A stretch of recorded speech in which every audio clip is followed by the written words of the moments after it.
Hello every one. അപ്പോൾ നിങ്ങൾ ഈ വീഡിയോ സെലക്ട് ചെയ്യാൻ കാരണം രണ്ടെണ്ണം ഉണ്ടാവാം. ഫസ്റ്റ് കാര്യം, ഇനി പഠിച്ചു തുടങ്ങിയാൽ എനിക്ക് A+ കിട്ടുമോ, ഇനി പഠിച്ചു തുടങ്ങിയാൽ A+ കിട്ടാനുള്ള സാധ്യതയുണ്ടോ, എനിക്കത് കിട്ടുമോ, അതിന് ചിലപ്പോൾ നിങ്ങൾക്ക് ശരിക്കും അറിയാനായിരിക്കും ആഗ്രഹം, ചിലപ്പോൾ നിങ്ങൾക്കൊരു ഹോപ്പ് കിട്ടാൻ വേണ്ടിയിട്ടല്ലേ. അലൻ സാർ യെസ് പറഞ്ഞാൽ ഇനി നമുക്കൊന്ന് പഠിച്ച് നോക്കാം, ട്രൈ ചെയ്യാൻ വേണ്ടിയിട്ട്, അല്ലെങ്കിൽ ഇനി നടക്കൂല്ലെങ്കിൽ, ഇനി സമയമില്ലെങ്കിൽ വേണ്ടാന്ന് വെക്കാൻ വേണ്ടിയിട്ട്. രണ്ടാമത്തെ ചോദ്യം നിങ്ങൾക്ക് എല്ലാവർക്കും ഉള്ളത്, എങ്ങനെയാണ് A+ കിട്ടുക? വളരെ സിമ്പിൾ. നിങ്ങളൊരു റേസ് ഓടുകയാണെങ്കിൽ എങ്ങനെയാണ് റേസ് കംപ്ലീറ്റ് ചെയ്യുക? ഫസ്റ്റ് ആവുക, ഏറ്റവും സ്പീഡിൽ ഓടുക, അല്ലെങ്കിൽ ഏറ്റവും പെട്ടെന്ന് കംപ്ലീറ്റ് ചെയ്യുക. പക്ഷേ പഠിക്കുമ്പം ഞാൻ നിങ്ങളോട് പറയുകയാണ്, A+ കിട്ടണം, വെറുതെ പഠിച്ചാൽ മതി, എല്ലാം പഠിച്ചോ, സിലബസ് പഠിച്ചോ, എഴുതിക്കോ, എല്ലാ ദിവസവും ഒരു 10 മണിക്കൂർ പഠിച്ചോ, സിമ്പിൾ. പക്ഷെ അതുകൊണ്ട് നടക്കില്ല അല്ലേ, ഈ സിമ്പിൾ ഇൻസ്ട്രക്ഷനും കൊണ്ട് നടക്കില്ല. നമ്മൾ ഭയങ്കര ബുദ്ധിമുട്ടുന്നുണ്ട് പഠിക്കാൻ വേണ്ടിയിട്ട്. അപ്പോൾ ഫസ്റ്റ് ചോദ്യത്തിനുള്ള ഉത്തരം നിങ്ങൾ എപ്പോഴും ചോദിക്കുകയാണേ, ഇത് സ്കൂൾ തുടങ്ങുന്ന സമയം മുതൽ ഫസ്റ്റ് ദിവസം മുതൽ കുട്ടികൾ ചോദിക്കുന്നതാണ് കമൻസിൽ. അപ്പോൾ നമുക്കറിയാം, ഞങ്ങൾ കുറേ കണ്ടിട്ടുള്ള. അപ്പോൾ അവർ പറയും, സാർ ഇനി പഠിച്ചു തുടങ്ങിയാൽ കിട്ടുമോ, ഞാൻ ഒരാഴ്ച ക്ലാസ്സിൽ പോയിട്ടില്ല, ഒരാഴ്ച പഠിച്ചിട്ടില്ല, ഇനി പഠിച്ചു തുടങ്ങിയാൽ കിട്ടുമോ? ഒബ്വിയസ്ലി ഒരാഴ്ച ഒന്നും പഠിച്ചില്ലെങ്കിൽ ബാക്കി സ്കൂൾ ലൈഫ് മൊത്തം പഠിച്ചാൽ നിങ്ങൾക്ക് A+ ഒക്കെ കിട്ടും. സിമ്പിൾ സാധനം. ഈ A+ എന്ന് പറഞ്ഞാൽ വലിയ ടഫ് സാധനമൊന്നുമല്ല, ഭയങ്കര ടഫ് സാധനമൊന്നുമല്ല, കുറേ പേർക്ക് കിട്ടുന്ന സാധനം. ഒരാൾക്കോ 2 ആൾക്കോ 100 ആൾക്കോ കിട്ടുന്നതല്ല, 10,000 കണക്കിന് ആൾക്കാർക്ക് കിട്ടുന്ന സാധനമാണ് ഈ ഫുൾ A+ അല്ലെങ്കിൽ A+. അപ്പം നിങ്ങൾക്കും കിട്ടാൻ സാധ്യതയുണ്ട്. ഇനി പഠിച്ചു തുടങ്ങി A+ കിട്ടുമോ? ഞാൻ പറഞ്ഞില്ല അതിൻ്റെ കണക്കിന് വേണ്ടിയിട്ട്. ഇനി രണ്ടാമത്തെ കാര്യം, A+ എനിക്ക് എങ്ങനെ കിട്ടും? വളരെ സിമ്പിളാണ്. നിങ്ങൾ ഈ വീഡിയോ കാണുന്ന സമയത്ത് ഏകദേശം ഒരു 7 ദിവസം 6 ദിവസം ചിലപ്പോൾ ഒരു 8 ദിവസമൊക്കെ ഉണ്ടാവും. ഇനി നിങ്ങളോടുള്ള ചോദ്യം ഞാൻ അങ്ങോട്ട് ചോദിക്കാം. നിങ്ങൾ എന്നോട് ചോദിച്ചു എനിക്ക് A+ കിട്ടുമോ, അല്ലെങ്കിൽ ഇനി പഠിച്ചു തുടങ്ങി A+ കിട്ടുമെന്ന്. നിങ്ങളോട് തന്നെ ചോദിക്കേണ്ട ചോദ്യം ഇത്രേ ഉള്ളൂ. ഇനി 7 ദിവസം ബാക്കിയുണ്ട്, 6 ദിവസം ബാക്കിയുണ്ട്. ഈ 7 ദിവസം അല്ല 6 ദിവസം കഷ്ടപ്പെട്ടാലല്ലേ A+ കിട്ടുള്ളൂ? നിങ്ങൾ ശരിക്കും ആലോചിച്ച് നോക്കുക. A+ എന്ന് പറഞ്ഞാൽ ഏറ്റവും കൂടുതൽ മാർക്കാണ്. അത്രയും മാർക്ക് കിട്ടുന്ന ഒരാൾ 7 ദിവസം അല്ല 6 ദിവസം കഷ്ടപ്പെടാണ്ട് കിട്ടുകയാണെങ്കിൽ A+ എന്ത് വില അല്ലേ? എല്ലാവർക്കും A+ കിട്ടിയാൽ പിന്നെ A+ വിലയില്ല. ഈ A+ കിട്ടി, അവൻ A+ കിട്ടി, പാസ്സാവുന്ന പോലെയാണ്. പക്ഷെ അതുകൊണ്ട് കാര്യമില്ല. അപ്പോൾ ആലോചിച്ച് നോക്കുക, ഈ 6 ദിവസം അല്ലെങ്കിൽ 7 ദിവസം നിങ്ങൾ നന്നായിട്ട് കഷ്ടപ്പെട്ടാൽ A+ കിട്ടും.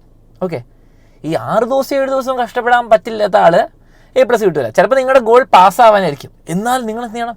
6 ദിവസം 7 ദിവസം കഷ്ടപ്പെടുക എന്ന് പറയുമ്പോൾ എന്താ ചെയ്യണം? ഞാൻ കുറേ നേരം ഇരുന്ന് പഠിക്കണം. വളരെ സിമ്പിളായിട്ട് പറഞ്ഞുതരാം. നിങ്ങൾക്ക് എല്ലാ ദിവസവും എക്സാമിന് പറഞ്ഞാൽ ഈ ചാനലിൽ ഫ്രീ ആയിട്ട് മാരത്തോൺ ക്ലാസ് നടക്കുന്നുണ്ട്. അതൊരു 1.5 മണിക്കൂർ 2 മണിക്കൂർ ഉണ്ടാവും. അത് വന്ന് കാണാം.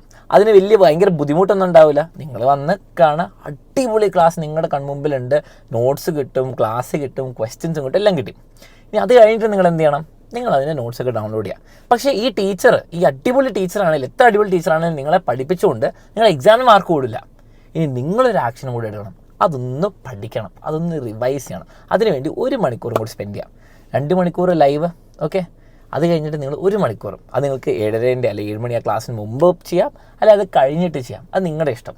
പക്ഷേ ഈ 3 മണിക്കൂർ 7 ദിവസം കഷ്ടപ്പെട്ട് 21 മണിക്കൂറുള്ളൂ. ഒരു ദിവസം പോലും നിങ്ങൾ പഠിച്ചിട്ടില്ല.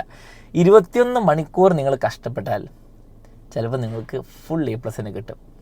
ഇനി നിങ്ങൾ വിചാരിക്കും, സാർ അപ്പോഴും ഫുള്ള് ഞാൻ പഠിച്ചു കഴിഞ്ഞിട്ടില്ലല്ലോ. അപ്പോൾ ഞാൻ ഒരു കാര്യം പറയാം. നിങ്ങളൊരു ഫുൾ എക്സാം പേപ്പർ എടുക്കുകയാണെങ്കിൽ 1-2 ടഫ് ചോദ്യം ഉണ്ടാവും. ചിലപ്പോൾ ട്രിക്കി ക്വസ്റ്റ്യൻ ഉണ്ടാവും, ചിലപ്പം ഒട്ടും ഫിഗർ ഔട്ട് ചെയ്യാൻ പറ്റാത്ത ക്വസ്റ്റ്യൻ ഉണ്ടാവും. അത് വിട്ടോ, ഓപ്ഷൻസ് ഉണ്ട്, എല്ലാ സെക്ഷനിലും ഓപ്ഷൻ ഉണ്ട്, വിടാൻ പറ്റുന്ന സ്ഥലമുണ്ട്. അപ്പോൾ നിങ്ങൾ ടെൻഷൻ അടിക്കുന്ന വിടുക. നിങ്ങൾ എല്ലാവരോടും ചോദിക്കുന്നത് എനിക്കിനി A+ കിട്ടും, എനിക്കിനി A+ കിട്ടും എന്നുള്ള ചോദ്യം വിടുക. നിങ്ങളത് ആക്ഷനിലേക്ക് കൺവേർട്ട് ചെയ്യും. ക്വസ്റ്റ്യൻ മാറ്റിയിട്ട് പറയാം, ഞാൻ ഇനി 5 ദിവസം കഷ്ടപ്പെട്ട A+ കിട്ടും, ഞാൻ ഇനി 4 ദിവസം കഷ്ടപ്പെട്ട A+ കിട്ടും. പക്ഷെ കഷ്ടപ്പെടണം. 3 മണിക്കൂർ ഡെയിലി പഠിക്കുക അടിപൊളിയായിട്ട്. അതിൽ 3 മണിക്കൂറിൽ 2 മണിക്കൂർ ഡെയിലി എക്സാമിനർ സെറ്റാക്കി തരും. ഏറ്റവും ബെസ്റ്റ് ക്ലാസ്, ഏറ്റവും ബെസ്റ്റ് നോട്ട്സ് വെച്ചിട്ട്. അപ്പോൾ യൂട്യൂബ് ചാനലിൽ വരെ എല്ലാ ദിവസവും മാരത്തോൺ ക്ലാസ് ഉണ്ട്. അപ്പം ഈ വീഡിയോയുടെ നിങ്ങൾക്കൊരു ഹോപ്പ് കിട്ടിയിട്ടുണ്ടാവും. അപ്പോൾ ഇതൊരു വെറുതെ ഫേക്ക് മോട്ടിവേഷനോ ഫേക്ക് ഹോപ്പോ അല്ല. നിങ്ങൾക്ക് തന്നെ നിങ്ങളോട് തന്നെ ചോദിച്ച് നിങ്ങൾക്ക് തന്നെ എടുക്കാവുന്ന ഡിസിഷനാണ്. നിങ്ങൾക്ക് ഹോപ്പ് കിട്ടിയോ, മോട്ടിവേഷൻ കിട്ടിയോ എന്ന്. അടിപൊളിയായിട്ട് പഠിക്കുക. 7 ദിവസം കൊണ്ട് A+ കിട്ടിയ കുറേ ആൾക്കാരുണ്ട്. അപ്പോൾ നിങ്ങൾ അടിപൊളിയായിട്ട് പഠിക്കുക. ക്രിസ്മസ് എക്സാം സെറ്റാക്കുക. ആലോചിക്കുക, ഈ ഒരു 7 ദിവസം കഷ്ടപ്പെട്ടാൽ നല്ല മാർക്ക് കിട്ടും, നല്ലൊരു റെസ്പെക്റ്റ് കിട്ടും പേരൻസിന്, ടീച്ചേഴ്സും എൻജോയ് ചെയ്യും നിങ്ങളുടെ മാർക്ക് കാണുമ്പോൾ. അതുപോലാതെ ലാസ്റ്റ്ലി നിങ്ങളുടെ ക്രിസ്മസ് വെക്കേഷൻ സമാധാനത്തോടെ ഹാപ്പി ആയിട്ട് നിങ്ങൾക്കൊരു 10 ദിവസം സ്പെൻഡ് ചെയ്യാം. ആൻഡ് ഫൈനൽ എക്സാമിന് ഓവർ ടെൻഷൻ ഉണ്ടാവില്ല. അപ്പോൾ അടിപൊളിയായിട്ട് പഠിക്കുക. Allen sir signing off. Subscribe ചെയ്യാൻ മറക്കരുത്, ലൈക്ക് ചെയ്യുക, ഈ മോട്ടിവേഷൻ ഫ്രണ്ട്സിനൊക്കെ ഷെയർ ചെയ്യുക.